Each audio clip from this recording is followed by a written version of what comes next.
Um inventário pode falir a sua família. Saiba como você pode evitar este fardo. Não deixe de assistir este vídeo.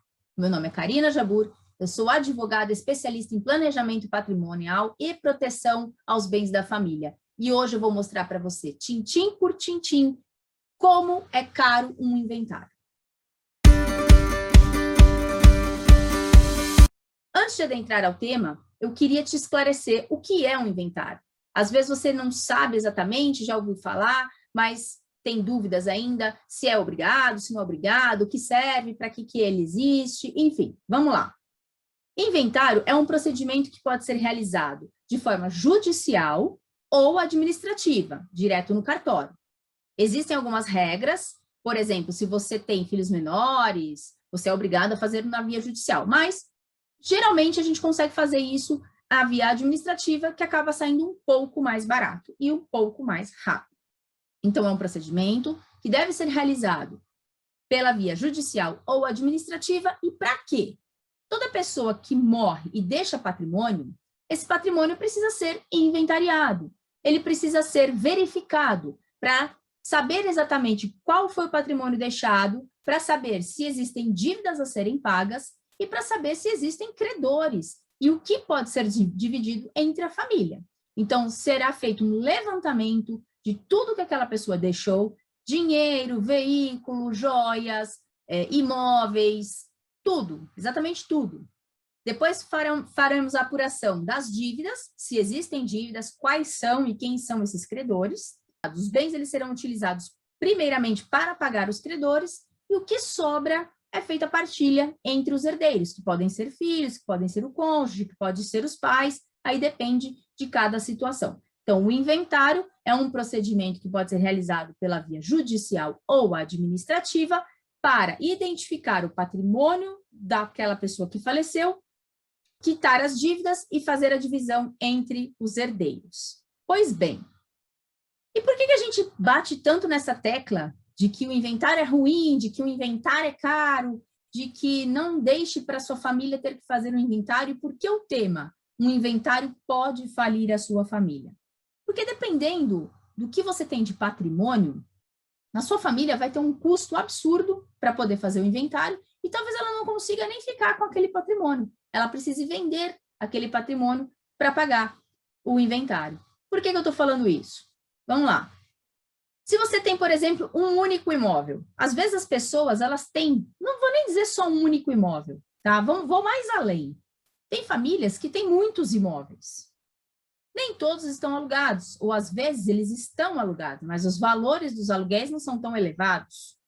E aí, quando a pessoa falece, ela deixa uma fortuna em imóveis, mas não deixa nada em dinheiro. Os herdeiros, para fazerem inventário, eles vão precisar pagar, eles vão precisar dar dinheiro. Para quê? Eles vão precisar pagar o cartório de notas, eles vão precisar pagar o cartório de registro de imóveis, eles vão precisar pagar o imposto, que a gente chama de imposto da morte, né? Mas que é o imposto sobre transmissões, causa-mortes e doações, o ITCMD, que a depender do estado pode ter alíquotas de 2% a 8%, que podem ser calculadas sobre o valor de mercado ou sobre alguma outra base de cálculo, a depender do estado. Então, a gente vai precisar de dinheiro, vai precisar de cash. E, às vezes, aquela família ela não tem caixa, ela tem imóveis, ela tem patrimônio imobilizado. Para resolver esse problema, ela vai precisar fazer o quê? Vender o patrimônio, tá? Então, hoje eu trouxe aqui para vocês uma tabela, tá? Onde eu vou demonstrar detalhadamente os custos num exemplo que eu criei aqui, que é um exemplo muito real, tá? Muitas famílias têm valores muito parecidos, e se o seu patrimônio é menor, você pode aí aproximar de acordo com o seu patrimônio. Se o seu patrimônio for maior, você pode colocar nessa mesma tabelinha para identificar aproximadamente qual vai ser o custo da sua família quando ela tiver que fazer um inventário no momento que você falecer. Então, eu vou dividir aqui a tela com vocês. Vamos lá. Nesta tabelinha, eu quero mostrar para vocês o seguinte. Aqui nós temos o sistema de inventário, tá? Então, vamos supor que nós tenhamos uma família que tem 2 imóveis. Aqui a gente tem um imóvel de residência e uma casa na praia. Isso aqui não é nenhuma situação absurda, nós temos muitas famílias hoje com essa realidade. E vamos pensar o seguinte, o valor dos imóveis quando adquiridos. Qual valor é esse? Aquele valor que consta na declaração de imposto de renda da pessoa. Então, vamos supor que essa pessoa adquiriu uma casa por 580 mil, tá? E ela também adquiriu uma casa na praia pelo valor aí de 120 mil reais, tá? Então, o que nós temos aqui? Nós temos um patrimônio na aquisição de 700 mil reais. Só que esse patrimônio adquirido lá há muito tempo, ele já teve uma valorização. Todos nós sabemos que os imóveis tiveram uma valorização muito grande de 2008 para frente. Então, esse imóvel de 580 mil não seria nada absurdo dizer que ele hoje está valendo em torno de 1.200.000 reais. E esse imóvel na praia também não seria absurdo dizer que hoje ele está valendo em torno de 500 mil reais. Então, nós estamos falando de um patrimônio de 1.700.000 reais. Pois bem, quando este cidadão, dono deste patrimônio de 1.700.000 reais, falecer, o que vai acontecer? Vamos pensar numa situação mais clara, uma situação mais simples, que seria um inventário extrajudicial, tá? Não vou nem colocar a situação mais complicada, que seria o inventário judicial. Vamos pensar no inventário extrajudicial, que é mais rápido e mais barato. Pois bem, quando você vai fazer um inventário lá no cartório, esse inventário, diferentemente do judicial, ele é feito através de uma escritura pública. No judicial, a gente vai ter uma carta de sentença que vai ser feita pelo juiz, que isso vai valer para você poder fazer as transferências de propriedade, enfim. Mas no cartório de notas, a gente faz isso através de uma escritura pública. Então, qual é o valor que a gente considera quando a gente vai fazer uma escritura pública no cartório de registro de notas? A gente considera o valor dos bens que foram adquiridos ou a gente considera o valor real? Nós vamos considerar o valor que está sendo doado, que é o valor de mercado. Então, 1.700.000 reais, essa escritura pública ela vai sair por volta de 6.300 reais, tá? Aí nós temos certidões diversas. O que são certidões diversas? São várias certidões que você vai precisar lá. Sua certidão de nascimento, de casamento, de óbito. Além disso, você vai precisar de alguns outros documentos, como cópias autenticadas, de RG, de CPF. Você vai precisar também de certidão atualizada dos imóveis. Enfim, eu estou estimando aqui que esse valor, ele fica entre R$ 1.500, aproximadamente, tá? Então, a gente já está com um custo de R$ 7.800. E no registro de imóveis? Vai ter que pagar registro de imóveis? Claro que vai. Depois que você fizer a escritura de inventário, você vai levar essa escritura no cartório de registro de imóveis para que haja transferência da propriedade. Então, vai passar a constar que agora o imóvel é do fulano e do ciclano. Então, quanto se gasta aproximadamente no registro de imóveis? R$ 6.300 aí pelo valor dos imóveis, tá? Que a gente vai fazer, a gente faz o valor individual de cada um dos imóveis.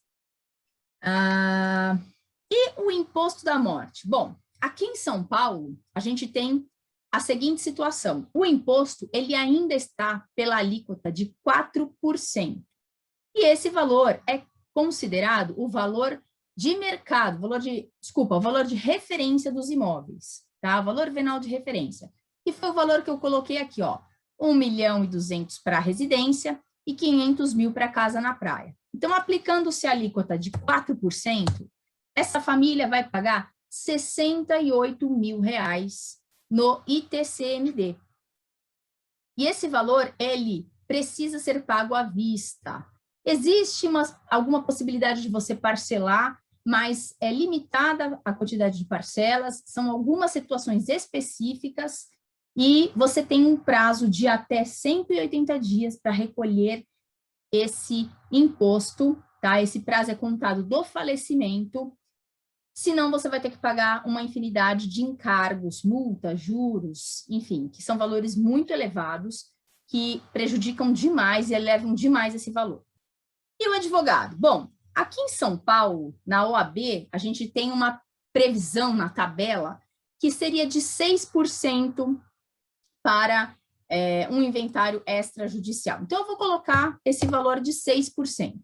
Óbvio que você vai encontrar advogados que cobram mais que isso, você vai encontrar advogados que cobram menos que isso. Mas eu estou fazendo de acordo com o que está previsto na tabela da OAB, só para a gente ter uma ideia. Pois bem, você viu aqui que esse inventário da família que possui um patrimônio de R$ 1.700.000 vai sair R$ 184.000. R$ 184.000. Agora me diz, será que toda família que possui aí um patrimônio de R$ 1.700.000 tem 184.000 no banco disponível para pagar esses impostos? Muito provavelmente não. Muito provavelmente não. E aí o que vai acontecer? Bom, a solução vai ser vender o imóvel. Aí você vai vender, óbvio, você vai vender o imóvel da praia. Provavelmente você vai vender o imóvel da praia, senão você vai ter que vender o imóvel da residência e aí a situação é muito mais complicada. Mas, de qualquer forma, já é um imóvel que você fala, poxa, queria ter aquilo no meu patrimônio, poder usufruir e não vou poder mais. Então, você vai vender. Como você tem pressa, porque você precisa pagar o imposto aqui, o ITCMD, de forma rápida, você vai acabar vendendo com deságio. Eu coloquei ele aqui em torno de 20%, tá? Então, você vai vender esse imóvel por R$ 400.000. Você tinha um imóvel de 500 e vai vender ele com deságio aí de aproximadamente 20%, porque você precisa de rapidez, e você vai vender com um deságio e vai ficar com R$ 400.000 no bolso para poder pagar o seu inventário. Só que aí tem uma grande questão. Como a gente está falando de um imóvel que não é o único imóvel da família, né? Talvez você precise pagar o ganho de capital. Se essa for a situação, você vai ter aí um imposto de renda sobre o ganho de capital. Esse imposto de renda sobre o ganho de capital, ele é calculado da seguinte forma: o valor da venda menos o valor da compra. E aí você joga 15%. Então, você vai ter R$ 42.000 de ganho de capital. Muito bem. Diante disso, nós temos um novo custo do inventário. Antes você tinha 184.000, mais os 42.000 agora, esse custo ficou R$ 226.000. Então, se o seu filho antes poderia ter um patrimônio de R$ 1.700.000, hoje seu filho vai ter um patrimônio de R$ 1.373.000. Isso representa uma perda patrimonial de R$ 326.100, ou aproximadamente quase 20%, 19%. É um valor, é muito para se perder com um inventário. É muito para se perder com um inventário. Então, voltando aqui, gente. Qual seria, então, a solução para que a gente não precisasse passar por esse sistema? Bom, a solução seria um planejamento sucessório através de uma holding familiar. E o que é uma holding familiar? Eu tenho vários vídeos comentando sobre isso, você pode procurar no YouTube, disponível lá no meu canal, tem vários vídeos comentando sobre isso. Mas para aquele que está chegando agora, que ainda não sabe sobre o assunto e não conhece, eu vou abrir um parênteses aqui. Uma holding familiar é uma empresa que nós vamos criar com o objetivo único e exclusivo de guardar o patrimônio da família. Na verdade, ele não é só uma empresa, ele é um sistema. E por que um sistema? Porque ele pode ser composto por uma, duas, ou três, ou quatro, enfim, ele pode ter mais de uma empresa. Mas para uma família como essa que a gente está mostrando agora, que tem só uma casa na praia e tem a sua residência, um sistema com uma única empresa já seria suficiente para fazer um planejamento sucessório adequado de forma que ela não precisasse passar pelo inventário. Então, a ideia é transferir o patrimônio para uma empresa, para que quando você falecer, você não precise fazer o inventário. Aí você vai me falar, mas espera aí, e as cotas dessa empresa? Eu não vou mais ser dona dos imóveis, mas eu vou ser dona das cotas da empresa? A gente faz um planejamento com essas cotas de forma que você faça a doação, permanecendo na administração do patrimônio, e aí você não precise realmente fazer o inventário. Então, vamos voltar aqui ao nosso exemplo, que eu vou mostrar para vocês agora como ficaria o sistema se nós utilizássemos uma holding familiar. Então, olha só. Aqui a gente tem os valores que colocamos em relação ao inventário, né? Então, nós concluímos com um inventário no valor de R$226 mil. Pois bem, e se fôssemos fazer uma holding familiar? Bom, o valor de aquisição é o mesmo, nós temos o mesmo valor. E aí, a diferença, a grande diferença, vem nesta parte aqui, valor dos imóveis para o cálculo, tá? No inventário, nós utilizamos o valor venal de referência, mas na holding familiar, nós conseguimos utilizar o valor que consta na declaração de imposto de renda da pessoa física. Então, aqui esse valor vai ser repetido. Ele vai ser 580 mil, assim como o valor adquirido, e aqui vai ser 120 mil, que é o valor... Deixa eu até apagar aqui, gente. Peraí. Aqui vai ser 120 mil, tá? Então, o valor do patrimônio considerado, ele vai ser, na verdade, ele vai ser o mesmo que esse aqui, ó, 1.700.000, tá? Ele continua sendo 1.700.000, porque é o patrimônio e o valor de mercado. Mas, para os cálculos, nós temos aqui o valor de R$700 mil, e não 1.700.000. Então, vamos lá. Vocês vão ver aqui que nós incluímos duas linhas, junta comercial e contador assistente, tá? Então, vamos lá. Na escritura, o que nós temos? No cartório de registro de imóveis, como o valor base reduziu, a escritura ela vai constar os valores que constam na declaração de imposto de renda, então a escritura também vai ficar mais barata. Ela fica em torno aqui de R$ 4.500. A junta comercial, nós vamos ter um custo de aproximadamente R$ 750, porque nós teremos 3 atos numa holding nesse sistema aqui, seriam aproximadamente 3 atos. Certidões, nós não precisaremos gastar com certidões. Registro de imóveis. Bom, registro de imóveis também vai ser necessário, porém, como os valores são menores, são esses valores aqui de cima, o custo também vai ser menor, então fica em torno de R$ 4.200. E aqui o imposto, ele vai ser o mesmo, ele também vai ser de 4%, tá? Então, vocês podem ver aqui, ó, deixa eu até conferir se está fazendo certinho. Está fazendo certinho, sim. Então, vamos lá, gente, ó. O imposto aqui também é 4%, só que a base de cálculo vai ser R$ 700, e não 1.700.000, como nós tínhamos no inventário. Por isso, a gente tem uma diferença aqui, ó, de R$40 mil. Nós vamos ter uma economia de R$40 mil em relação ao inventário no comparativo com a holding familiar. Contador assistente, a gente não precisa de um contador assistente no inventário. Na holding, nós vamos precisar, e esse custo vai ser aí em torno de R$ 1.650. Agora, o advogado. Bom, você vai falar, com certeza, nesse sistema de holding familiar, o advogado vai sair muito mais caro do que sairia no inventário. É todo um planejamento aí que está sendo feito e, obviamente, vai sair mais caro? Não, vai ser muito mais barato. Uma holding desse tipo aqui daria para ser feita tranquilamente pelo valor de R$20 mil, tá? Isso aqui é um exemplo, tá? Eu quero que fique muito claro. Existem advogados que cobram mais, existem advogados que cobram menos. Isso aqui é meramente exemplificativo.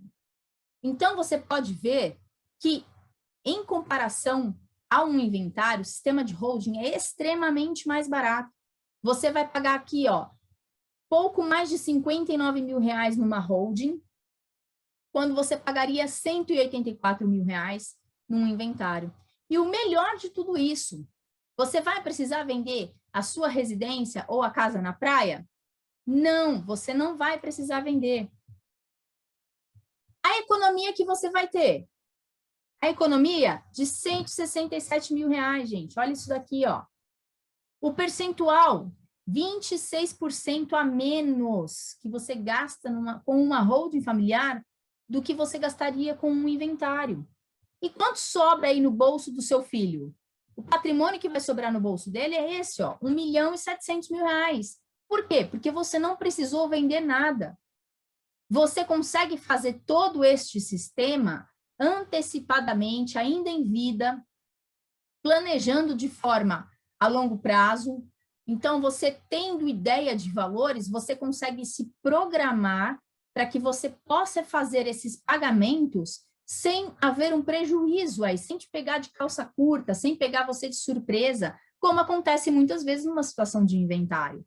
A família, às vezes, está passando por uma situação complicada financeiramente, embora ela tenha patrimônio, e ela, de repente, é pega de calça curta com o inventário, tendo que se desfazer do patrimônio, tendo que vender as coisas às pressas, sendo que ela poderia ter feito um planejamento de forma mais adequada.